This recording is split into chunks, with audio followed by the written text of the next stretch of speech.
नमस्कार दोस्तों, स्वागत है आपका मेरे YouTube channel Datta reading point में। आज हम डिस्कस करेंगे 9th क्लास NCERT ज्योग्राफी सामाजिक विज्ञान चैप्टर नंबर 1 भारत आकार और स्थिति के क्वेश्चन आंसर। इससे पहले हम पूरा चैप्टर पढ़ चुके हैं। आज हम इसके क्वेश्चन आंसर करेंगे। अगर आपको एडवाइस देना चाहते हैं तो आप कमेंट बॉक्स में लिख सकते हैं। चलिए शुरू करते हैं। सबसे पहले हेडिंग है भारत एक दृष्टि में। तो ये देखेंगे, हम तथ्यों को देखेंगे 2011 के जनगणना के अनुसार। चलिए, जनसंख्या कितनी है भारत में? 121 करोड़। 2011 के अनुसार अभी की बात करें तो लगभग 130 करोड़। क्षेत्रफल भारत का है 32,87,263 वर्ग किलोमीटर। कहें कि 32.8 लाख वर्ग किलोमीटर। राज्यों की संख्या 29। अब ये 29 नहीं रह गई है, जम्मू कश्मीर से हटा तो है 28 हो गया, 2 बढ़ गए, इधर 9 हो गए और इधर 28। ठीक है। विश्व के कुल भौगोलिक क्षेत्रफल का परसेंटेज है 2.42%। ये पूरे विश्व का है और विश्व की कुल जनसंख्या लगभग 17.5 यानी कि लगभग 18% जनसंख्या निवास करती है भारत पर। जनसंख्या के अनुसार भारत का स्थान जो है वो आपका दूसरा है और क्षेत्रफल के अनुसार भारत का स्थान 7वां। भारत की स्थलीय सीमा जो है वो है आपकी 15,200 किलोमीटर और जबकि तटीय सीमा है वो है 7,516.6 किलोमीटर द्वीप सहित। मुख्य सीमा हो जाएगी आपकी 6100 किलोमीटर। नेक्स्ट है भारत की मानक यामोत्तर रेखा 82.5 पूर्वी देशांतर। भारत का अक्षांशीय विस्तार जो है वो है 8 डिग्री 4 मिनट उत्तरी अक्षांश से लेकर 37 डिग्री 6 मिनट उत्तरी अक्षांश तक। भारत का देशांतरी विस्तार है 68 डिग्री 7 मिनट पूर्व देशांतर से 97 डिग्री 25 मिनट पूर्व देशांतर तक स्थित है। भारत के पड़ोसी देश कौन कौन से हैं मैंने आपको बताया। अफगानिस्तान, पाकिस्तान, चीन, भूटान, नेपाल, बांग्लादेश, श्रीलंका और मालदीव। ये जो 2 देश हैं ये आपके यानी कि तटीय सीमा से लगे हुए देश हैं और स्थल सीमा से लगे हुए देशों की संख्या 7 है, जिसमें सबसे लंबी जो बाउंड्री बनाता है वो बनाता है आपका बांग्लादेश, उसके बाद चीन, फिर पाकिस्तान, नेपाल, भूटान और फिर लास्ट में आकर के अफगानिस्तान की सीमा जो लगभग है वो आपकी है 60 किलोमीटर या कहें कि 80 किलोमीटर। कर्क रेखा यानी कि 23.5 डिग्री उत्तरी अक्षांश भारत को 2 बराबर भागों में काटती है। किसको? भारत को। उत्तरी भारत और दक्षिणी भारत। भारत क्षेत्रफल में के आधार पर सबसे बड़ा राज्य राजस्थान और सबसे छोटा राज्य जो है वो गोवा है। भारत की उत्तर से दक्षिण की लंबाई यानी कि जम्मू कश्मीर से कन्याकुमारी तक लंबाई कितनी है? 32-14 किलोमीटर। भारत की पूर्व से पश्चिम तक की चौड़ाई जो है यानी गुजरात से अरुणाचल प्रदेश तक की जो लंबाई है वो है 2933 किलोमीटर। कर्क रेखा गुजरात, राजस्थान, मध्य प्रदेश, छत्तीसगढ़, झारखंड, पश्चिम बंगाल, त्रिपुरा, मिजोरम से लगभग 8 राज्यों से होकर यानी कि 8 राज्यों से होकर के जाती है। चलिए अभी हम क्वेश्चन आंसर करते हैं। पहला क्वेश्चन है, निम्न में से कौन सा अक्षांश वृत्त भारत को 2 बराबर भागों में बांटता है? अभी बताया तुरंत, तो आपका सही जो आंसर होगा वो आपका हो जाएगा ऑप्शन नंबर का 23.5 उत्तरी अक्षांश या कर्क रेखा। नेक्स्ट है, भारत का सबसे पूर्वी देशांतर कौन सा है? भारत का सबसे पूर्वी देशांतर कौन सा है? 2 मिनट पहले बताया गया है, तो आपका सही आंसर होगा ऑप्शन नंबर ख 97 डिग्री 25 मिनट्स। अगला है, भारत और श्रीलंका को अलग करने वाली जल संधि है वो कौन सी है? इसमें आपका आंसर हो जाएगा पाक जल संधि। कौन सी? पाक जल संधि। अगला चौथा क्वेश्चन है आपका, कवरस्ती जाने के लिए आप कौन से केंद्र शासित प्रदेश में जाएंगे?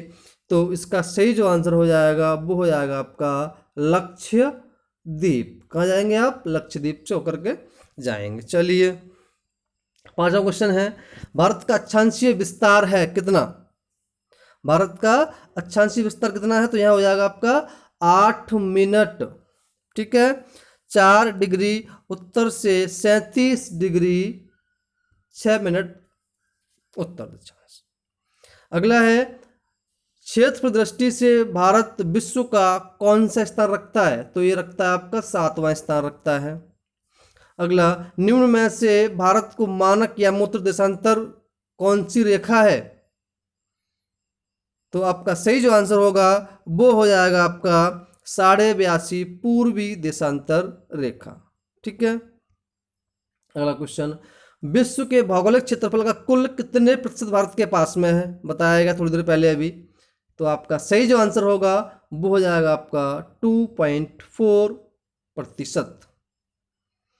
अगला है, भारत की स्थल सीमा रेखा की लंबाई कितनी है?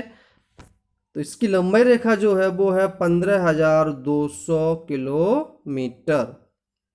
नेक्स्ट है, अरब सागर में स्थित द्वीप समूहों को किस नाम से जाना जाता है? अरब सागर में स्थित द्वीप समूहों को किस नाम से जाना जाता है? आपके पास ऑप्शन दिए गए हैं, तो आपका सही जो हो जाएगा आंसर वो हो जाएगा लक्षद्वीप समूह। बंगाल की खाड़ी में डैश द्वीप समूह स्थित है, तो कौन सा है आपका? अंडमान द्वीप समूह। नेक्स्ट है, भारत को यमोत्तर देशांतर रेखा किस स्थान से होकर गुजरती है? मिर्जापुर, लखनऊ, दिल्ली, भोपाल। बताया गया था। तो आपका सही जो आंसर हो जाएगा वो हो जाएगा ऑप्शन नंबर का मिर्जापुर से होकर के। बांग्लादेश की सीमा से जुड़े कोई एक राज्य का नाम बताइए। कौन कौन सा है? कौन कौन सा राज्य है जो बांग्लादेश की सीमा से मिलता है? तो आपका सही जो आंसर होगा वो हो जाएगा option number D, Assam. Suez नहर और डैश जोड़ती है किसको? सुएज किसको जोड़ती है?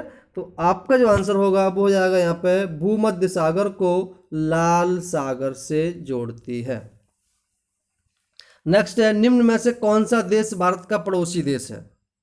Mongolia, Malaysia, Myanmar, Yemen. बताया भी आपको 7 पड़ोसी देश हैं इसके, तो आपका आंसर हो जाएगा म्यांमार। अगला, निम्न में ऐसा कौन सा राज्य है जिसकी न तो अंतर्राष्ट्रीय सीमा है और न ही तटीय सीमा? मध्य प्रदेश, महाराष्ट्र, जम्मू कश्मीर, केरल।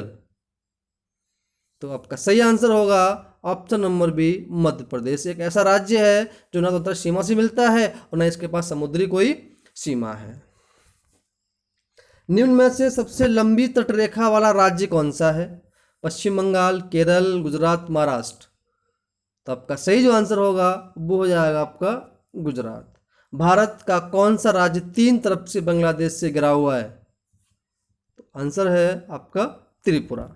चलिए नेक्स्ट क्वेश्चन देखते हैं। भारत के पड़ोसी देशों के